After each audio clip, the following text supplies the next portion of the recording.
हलाला के ऊपर भी बहुत बात होती है। हाँ। हलाला क्या है, कुरान में क्या बताया गया? हलाला ये है कि अगर एक आदमी ने अपनी औरत को तलाक दे दी और अब वो उससे वापस संबंध में आना चाहता है, तो अब उसकी औरत को किसी और से शादी करनी पड़ेगी, उसके साथ संबंध बनाने पड़ेंगे, फिर वो उसको तलाक देगा, तब वापस ये अपने पहले पति के पास आ सकती है। यानी कि एक औरत को धंधे पे लगा दिया एक तरह से, कोई इज्जत नहीं है औरत की, इस्लाम के अंदर कोई भी कदर नहीं है। फिर महिलाएं खुलकर आवाज क्यों नहीं उठाती? पागल है वो, कुएं की मिंडक बनी पड़ी है, वो सोच रही है कि बस यही दुनिया है, इसके बाहर की। अब जो कुछ लड़कियां हैं पढ़ी लिखी, मेरे पास भी कॉल्स आ रही हैं, अब लड़कियां चाह रही हैं कि हम हिंदू धर्म में जाएं या हिंदू लड़कों से शादी करें, क्योंकि उनको पता चल रहा है कि वहां 7 जन्मों का साथ बताया गया है औरत का, वहां पे लड़की को देवी बताया गया है, यहाँ पे औरत को जो है भोग की वस्तु बताया गया। तो ऐसे ऐसे शब्द इस्तेमाल हुए हैं। जन्नत में भी इनके लिए कोई दर्जा नहीं है, जन्नत में भी इनको उन 72 हुरों की सरदार बनाया जाएगा।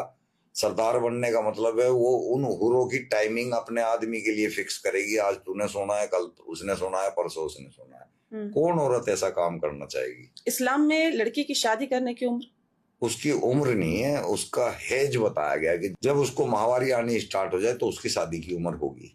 अब वो माहवारी उसको 10 साल में आ जाए या 11 में आ जाए या 12 में आ जाए, जब भी आई तभी उसकी उम्र होगी।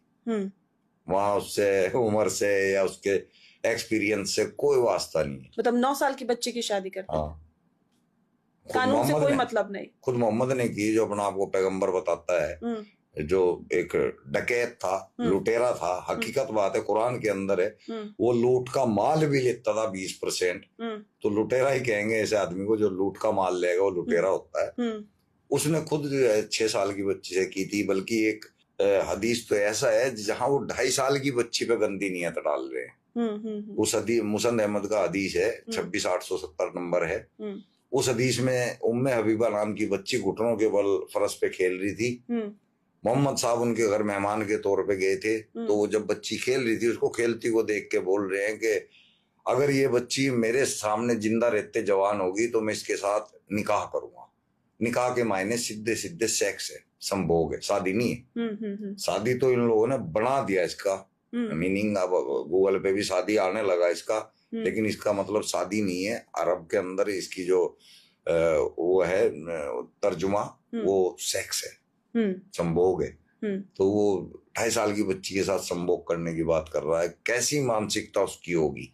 एक पैगंबर, एक नबी, एक अल्लाह का संदेश वाहक, ऐसे सोच भी नहीं सकता कोई, जिसके आदेशों पर चलने की, निर्देशों पे चलने की, विचारों पर चलने की बात की जाती है। हाँ, जिसको उस वक्त उन्हें हंसना रोल मॉडल बताया गया है। रोल मॉडल बताया गया। और रोल मॉडल किस चीज का है वो समझ में नहीं आ रहा। ट्रिपल तलाक के बाद इतना विरोध क्यों, जब महिलाएं इतनी प्रताड़ित हैं और इन चीजों से निकलना चाहती हैं, तो फिर इतना विरोध क्यों? एक्चुअली ये पुरुष प्रधान मजहब है जो इस्लाम है ना, यहाँ केवल पुरुषों की बात की गई है, और ये पुरुषों से हक छीनना जा रहा है एक तरह से तलाक का।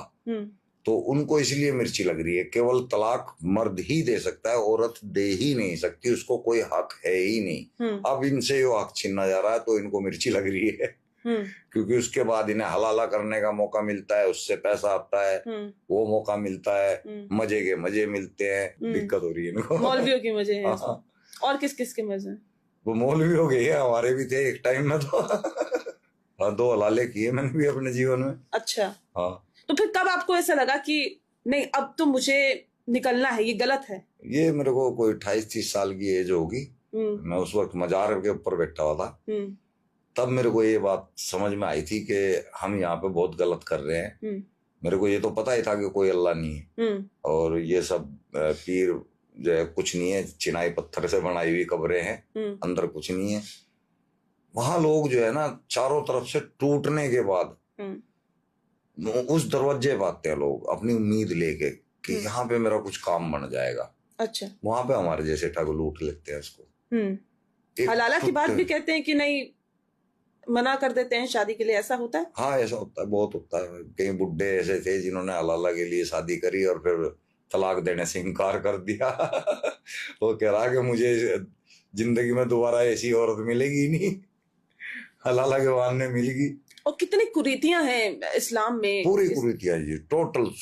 आप शुरू से एंड तक देखोगे तो उसमें मुस्लिमों के लिए तो फायदे दिखा रखे हैं, लेकिन वो भी मरने के बाद के हैं, जीवन में कोई फायदा नहीं है, मरने के बाद के। अदर धर्म के लोगों के तो ये जहर है, बहुत तगड़ा जहर है, इसको रोकना चाहिए। काफिर की क्या परिभाषा है? काफिर जो इस्लाम को नहीं मानता, उसके रसूल को नहीं मानता, वो काफिर है, और वो मारने के लायक है, नफरत के लायक है। सूरह तौबा की आयत 28 के अंदर तो उसको पखाना ही बता दिया कि ये टट्टी के बराबर है, तो इनसे नफरत करो, इनके नजदीक ना बैठो, इनसे लेन देन मत करो। ये आदेश हमारे कुरान दे रहा है।